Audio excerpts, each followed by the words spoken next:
Welcome back. President Biden is defending a year of failures. He did so yesterday in his first press conference since November, as Democrats failed to push through his agenda on Capitol Hill. Biden would rather place the blame on Republicans, though, and President Trump than acknowledging bad policy. Watch. But one of the things that I think is something that one thing I haven't been able to do so far is get my Republican friends to get in the game of making things better in this country. Think about this. What are Republicans for? What are they for? Name me one thing they're for.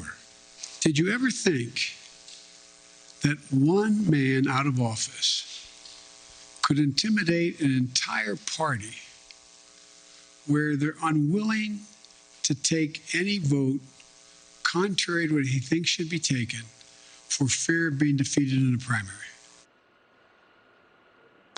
Wow. This from the man who said 1 year ago he would be a unifier and unify the country. What are Republicans for? Joining me right now is the lead Republican, California Congressman, House Minority Leader Kevin McCarthy. Great to see you, Congressman. Thank you so much for being here. Your reaction to what you just heard? I'll tell you what we're for. We're for secure borders. We're for parents having a Bill of Rights in their children's education.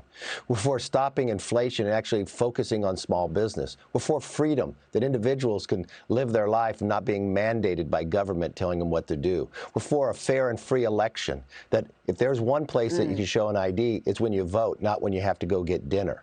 We're for safe streets. We're not for cutting the police. We're for people understanding the law and living by it.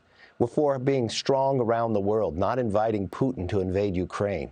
We're also for freedom when it comes into China, too. We're for American supply chain that works, that ships aren't coming from China, but we're building the products here and we're shipping our products around the world.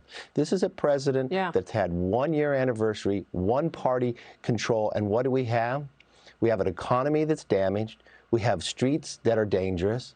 We have our enemies dominating, and we have American morale low. And China's holding the Olympics next month, and he just invited Putin to invade Ukraine on the 100th anniversary of the creation of the Soviet Union.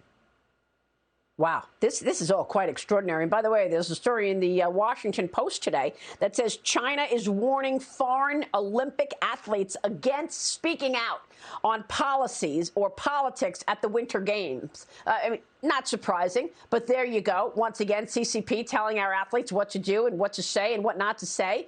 I mean, what struck me yesterday, Congressman, is the fact that there's no effort or any evidence that this administration is going to course correct. You just talked about record inflation, a surge in COVID cases, a never-ending crisis at the border, a stalled or broken legislative agenda, and these poll numbers in the dumpsters, and yet he's blaming Republicans and Trump. Yeah, he has not even worked with us on the other side when we wanted to work together. You know what's interesting? The only thing that has improved in the last year is how we look back at the Carter administration. We have not seen inflation like this. We still have Americans held hostage in the Middle East, in Afghanistan. We've got a president who is weak in every stretch of the word. Had he literally done nothing in office, America would be stronger. But this was all created, this crisis, when they first passed $1.9 trillion, when they said it was a COVID bill when only 9% went to it. And now we're starving to try to find any test kits or masks. We've got shelves in American grocery stores that are empty, and he tries to brag about what he's done with the supply chain. We got challenges in our streets. Day after day, you read about someone being murdered, or train robberies coming back to the West in L.A.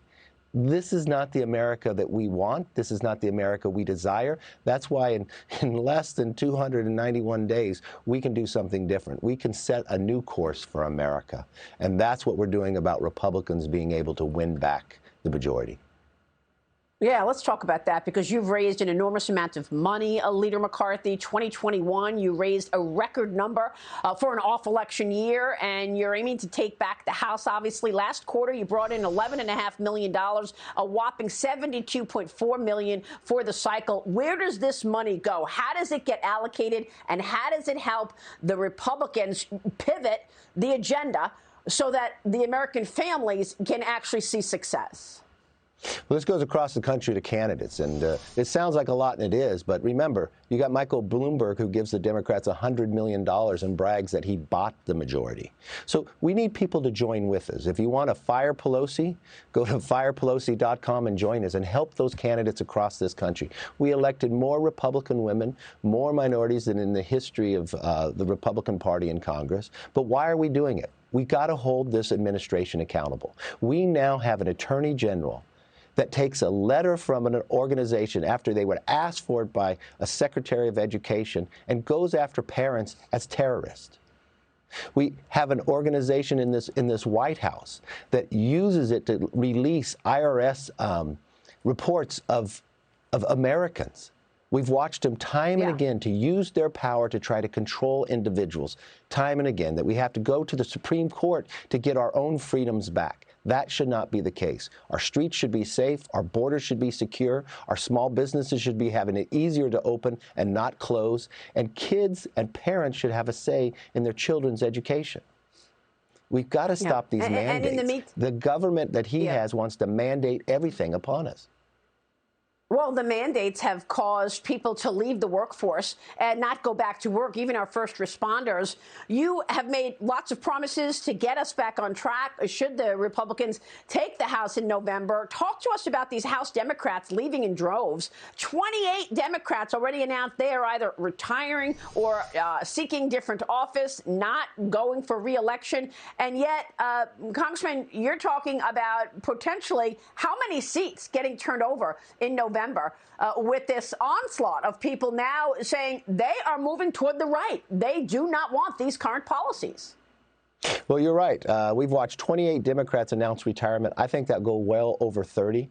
In 2010, when the Democrats lost the majority, there was only 17 retirements because they know what's coming. If you just watched recently how people identify Republican or Democrat, at the beginning of this year, it was +9 Democrat. Today, it's +5 Republican. That's a 14-point move. You haven't seen that since 1995.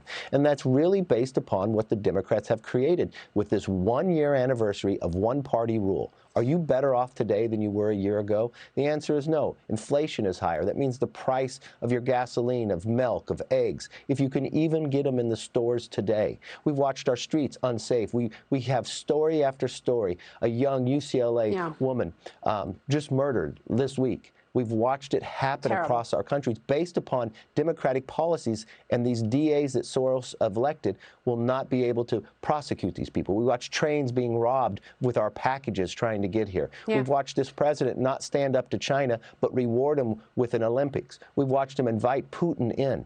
We watched North Korea learn missiles again. They see weakness. We watched what happened in Afghanistan, where now we have 13 new Gold Star families based upon what this president's action has been. We can do better. We've watched a border that wide open with 1.7 million people coming here illegally. And it's not just from Central America, 160 other countries. We are catching people on the terrorist watch list. We're watching fentanyl increase by more than 300%, able to kill every single American 7 times over. And the vice president won't even go there, and the president ignores it.